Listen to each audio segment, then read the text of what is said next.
अभी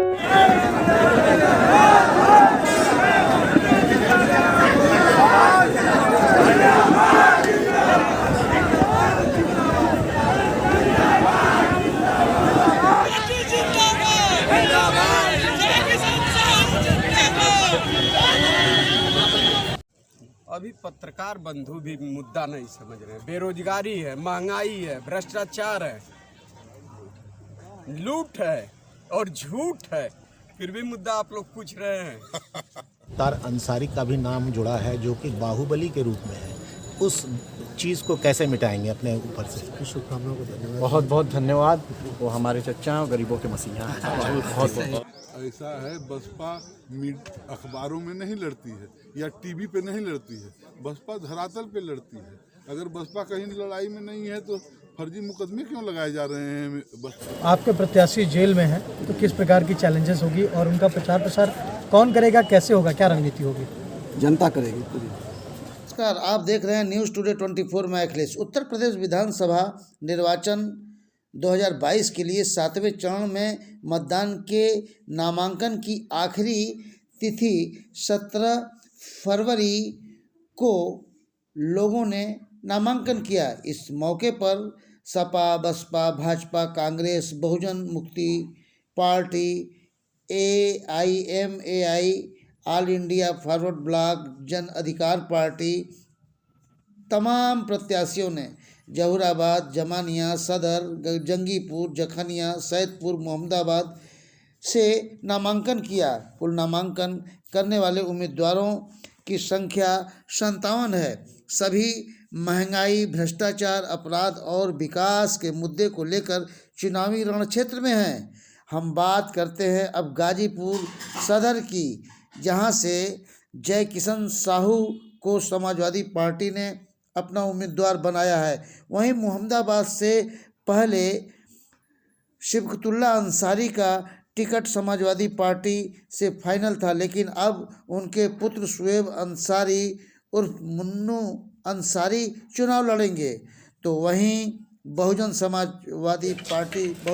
पार्टी के राजकुमार गौतम सदर विधानसभा से ताल ठोकेंगे। जखनिया विधानसभा से विजय कुमार ने भी पर्चा भरा है। आइए सुनाते हैं इन लोगों ने नामांकन के मौके पर क्या कहा।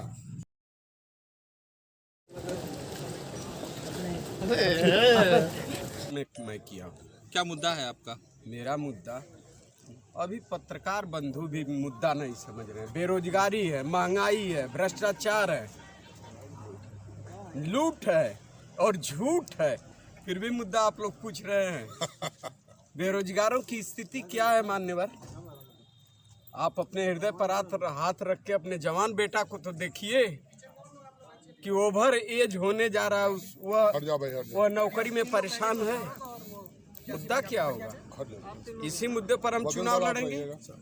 हम अपने राष्ट्रीय अध्यक्ष आदरणीय अखिलेश यादव जी को धन्यवाद देना चाहेंगे कि उन्होंने मेरे ऊपर भरोसा दिखाया है और उनके उस भरोसे को हम और मेरा पूरा परिवार और पूरे मोहम्मदाबाद में रहने वाले हर एक गरीब किसान मजदूर सब लोग उस भरोसे को पूरा करेंगे और मोहम्मदाबाद से ऐतिहासिक जीत के उनकी झोली में सौंपेंगे और उनको आने वाली 10 मार्च को उत्तर प्रदेश का मुख्यमंत्री दोबारा बनाएंगे। अंसारी परिवार की दूसरी पीढ़ी, पहले अब्बास और अब मन्नू। हमारा परिवार राजनीति में कोई नया नहीं है। मेरा परिवार 100 साल से राजनीति में है। इंडियन नेशनल कांग्रेस के अध्यक्ष रहे हमारे पूर्वज डॉक्टर मुख्तार अहमद अंसारी साहब और उसके बाद अभी तक चला आ रहा है। यहाँ के क्षेत्र के, यहाँ के लोगों का हमेशा समर्थन और प्यार मिला।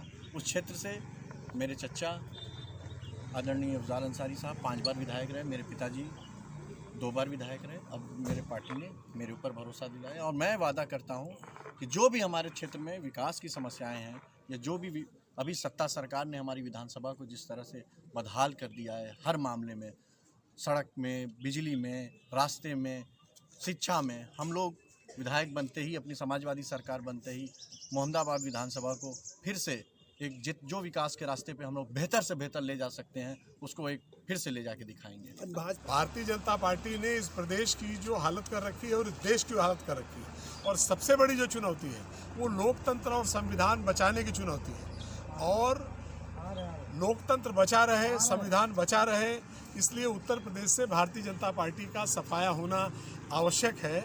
और इसी यज्ञ में अपने संकल्प के साथ हमारे प्रत्याशी मन्नू अंसारी आज आपके पीछे। किस विधानसभा से और कितने सीटों में किया है? गाजीपुर 375 से 2 सीट में मैंने नामांकन किया। ऐसे में आज आपने नामांकन किया है गाजीपुर सदर सीट से, क्या प्राथमिकताएं रहेंगी आपके चुनाव को लेकर? रुके हुए विकास कार्यों को तुरंत प्रारंभ करना जो इंफ्रास्ट्रक्चर से संबंधित हैं, और कोरोना के बाद जो युवाओं में बेरोजगारी की घोर वो मानसिक उस पर विकलांगता पे भी की तरफ अग्रसर है, उस पर विशेष ध्यान देना। नंदगंज की चीनी मिल प्रारंभ कराना, बेरोजगार नौजवानों को रोजगार का इंतजाम कराना या फिर बेरोजगारी भत्ता सरकार से दिलाने की प्राथमिकता है, और गाजीपुर में एक विश्वविद्यालय की स्थापना, और ये जो नया पूर्वांचल एक्सप्रेसवे बना है उसके आसपास 200-150 एकड़ में एक औद्योगिक आस्थान नया बनाना। आपके द्वारा नामांकन किया गया है, वहीं जो विपक्षी पार्टी यानी सत्तारूढ़ पार्टी है वो उनका सीधा सीधा ये कहना है कि बसपा जो है कहीं से भी लड़ाई में नहीं है। ऐसा है, बसपा अखबारों में नहीं लड़ती है या टीवी पे नहीं लड़ती है, बसपा धरातल पे लड़ती है। अगर बसपा कहीं लड़ाई में नहीं है तो फर्जी मुकदमे क्यों लगाए जा रहे हैं बसपा के ऊपर? दूसरी बात कि आप जब खुद जाते होंगे आप तो बहुत हर बात जानते हैं, आप ये सवाल केवल उनके कहने पे पूछ रहे हैं, परिस्थितियाँ बहुत अलग हैं। आपका मानना है कि आपके ऊपर फर्जी मुकदमा किया गया है? हाँ बिल्कुल, मौखिक रूप से मना कर दिया जाता है कि नहीं देंगे, और जब आप अपने घर की तरह से बहुजन समाज पार्टी का वो कार्यालय था विधानसभा का कार्यालय, और उसको मेरा कार्यालय बता करके, और जबकि भारतीय जनता पार्टी की जो प्रतिनिधि हैं, माननीय मंत्री हैं, उनके यहाँ झंडा भी लहरा रहा है और पूरा बैनर भी लगा हुआ है, और भारतीय जनता पार्टी का प्रचार वाहन सरेआम चल रहा है। ये आप भी देख सकते हैं, मेरे पास क्लिपिंग्स भी हैं, उस पर कोई रोक नहीं है। तो आचार संहिता का जो उल्लंघन का मामला है वो एक हिसाब से फर्जी माना जाए, हैं? आपके हिसाब से? मैं कह रहा हूँ कि आप खुद फैसला कर लीजिए ना, कि एक तरफ बैनर लगाया गया है, झंडा लगाया गया है, प्रचार वाहन घूम रहा है भारतीय जनता पार्टी का, और दूसरी तरफ हम लोगों को अपने विधानसभा स्तर के कार्यालय में भी बैनर लगाने की इजाज़त नहीं। बहुजन समाज पार्टी एक राष्ट्रीय पार्टी है, उसका विधानसभा का एक कार्यालय है, उस कार्यालय पर वो अपना बोर्ड नहीं लगा सकते। गौतम जी, चुनाव के फील्ड में देखा जाए तो अब एक निर्दल प्रत्याशी के रूप में भी एक कैंडिडेट आ चुका है जो आपकी ही बिरादरी से नाता रखते हैं, तो आपके ऊपर कितना असर पड़ेगा? हम लोग पहले भी चुनाव लड़े हैं, और अरुण सिंह जेल से चुनाव लड़ रहे हैं। हम लोग पहले भी चुनाव लड़े हैं, और तो जनता बताएगी कि कितना असर पड़ेगा। 2 बार वो जेल से बाहर रह के लड़े हैं। लड़ाई से ऊपर हैं हम लोग, बाकी लोग दूसरे तीसरे के लिए लड़ रहे हैं, यही बात सच है। हमारा चुनाव जनता लड़ रही है, और जनता जब लड़ती है तो आप जानते हैं। जब जेल में हैं, जेल में उनको फंसाया गया है, इसलिए जेल में हैं। जेल में हैं। आज सदर विधानसभा क्षेत्र से एक तरफ संगीता बलवंत है, दूसरी तरफ समाजवादी पार्टी ने जो है जयकिशन साहू को टिकट दे दिया है, और राजकुमार सिंह गौतम भी है। तो चुनौती कैसी रहेगी इसमें? चुनौती हमारी, जो हमारे वोटर हैं वो हमारे अपने लोग हैं।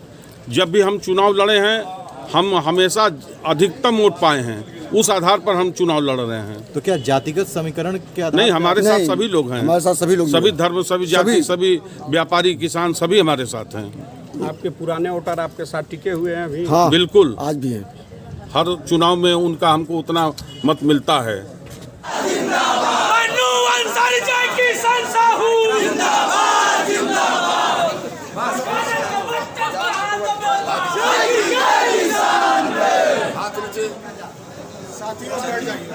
टीम न्यूज़ टुडे 24 बने रहे ऐसी ताज़ा तरीन खबरों के लिए। नमस्कार।